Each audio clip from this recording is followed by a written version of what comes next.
Bonjour, bonjour mesdames et messieurs, bonjour, bienvenue sur votre plateforme. Je suis quelque part à l'ouest, à Banjul pour être précis.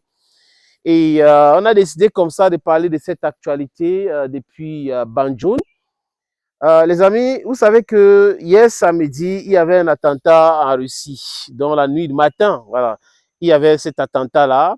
Et l'attentat au premier chiffrage, on parlait de 40 morts.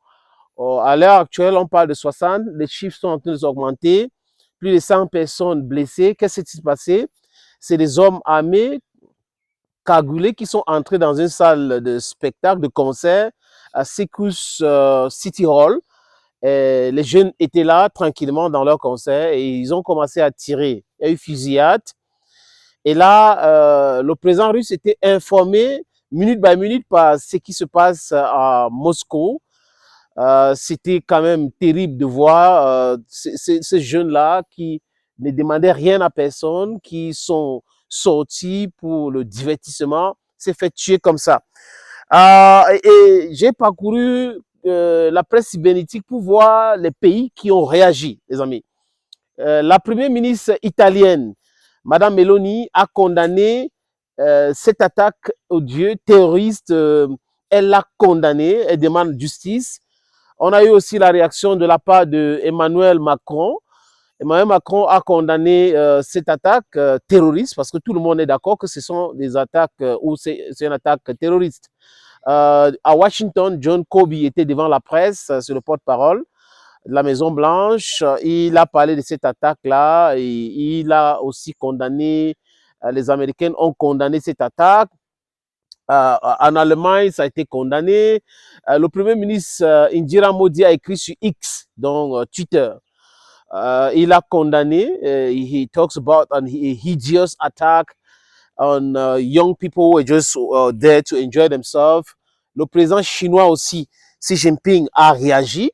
Donc le monde entier réagit et condamne cette attaque en Russie. Et jusqu'à là, on attend donc la sortie officielle de Vladimir Poutine pour mieux comprendre. Vous savez, les Américains, à travers l'ambassade des États-Unis à Moscou, a dit qu'ils avaient une information selon laquelle cette attaque devrait être possible. Il y a de cela quelques jours, les Russes avaient, dans leur Caucase, avaient tué certains éléments terroristes et les Américains disent qu'ils avaient l'information. Aujourd'hui, Maria Zakharova, qui est la porte-parole du ministère russe des Affaires étrangères, a dit que les Américains devraient leur donner tous les éléments possibles tout de suite pour essayer de comprendre cette situation-là.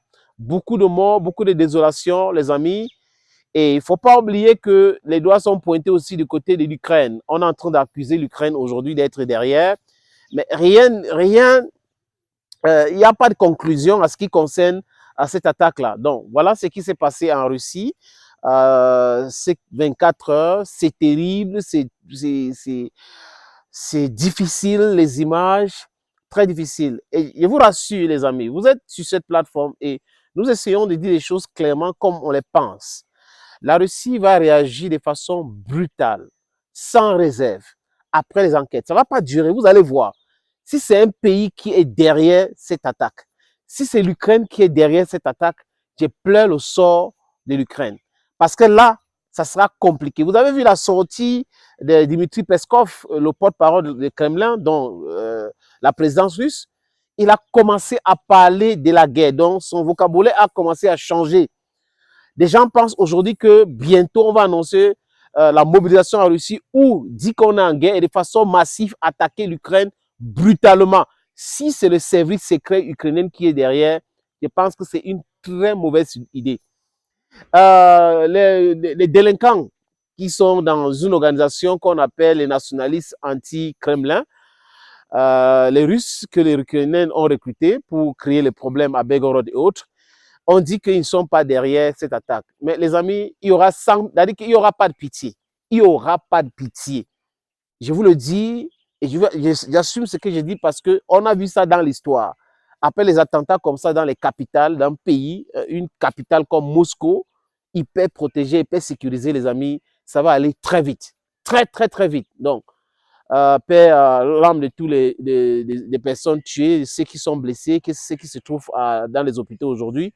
Voilà, les amis, ce qui s'est passé. On attend donc que les Américains transmettent ces données-là aux Russes pour savoir exactement qui est derrière. Les Américains font bien de réagir rapidement parce que là, il y a des accusations. En Russie aujourd'hui, on est en train d'accuser les gens rapidement, dont les Américains sont en train de vouloir dissiper la tension et autres.